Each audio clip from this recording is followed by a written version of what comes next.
BuyPrinters.com presents Oki Microline 420 printhead replacement. Before we begin, turn off the printer and disconnect all cables.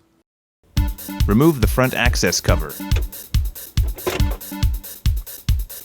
Remove the roller pull-up assembly. Remove the ribbon. Swing open the head clamp. Pull the old printhead straight up. Push the new printhead straight down. Close the head clamp. Reinstall the ribbon. Snap the pull-up assembly in place. Replace the front cover.